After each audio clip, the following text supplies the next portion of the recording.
Toastmaster Amol, the biggest risk is not taking risk. The biggest risk is not taking risk. Toastmaster Amol.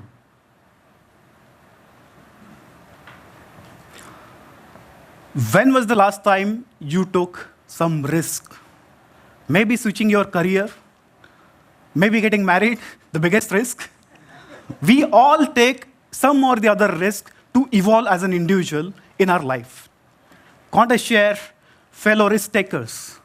In my case, it was year 2020, the pandemic times, when I left my high profile, high paying, 6-digit salary, 7-digit package kind of a role in the pursuit of my dream.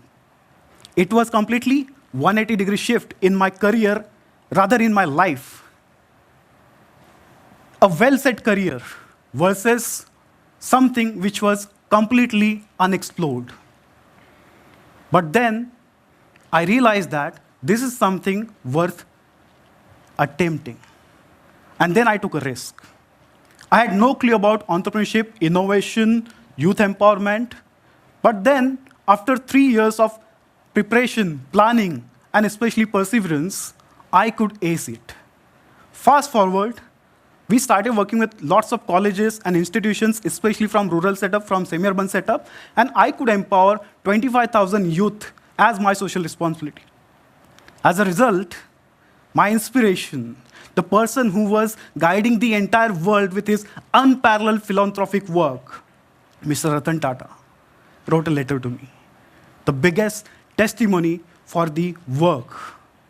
Dr. Raghunath Mashelkar, one of the most eminent scientists who is an advisor to Adanis and Ambanis of the world, he started guiding me.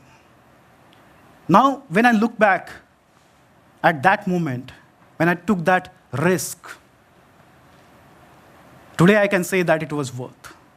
But let me tell you, taking risk is important, but it has to be a calculated one. In my case, if I had failed, I always had an option to go back to the industry and start working what I was already doing. I feel sad for people who can't even give it a try, who can't even attempt something that they genuinely care about. And that is the biggest risk. That confines our real potential in our life. I want you to take a risk. Think of that one thing that you want to do from your core and take that risk. And then thank me later. Keep taking risks. Over to you.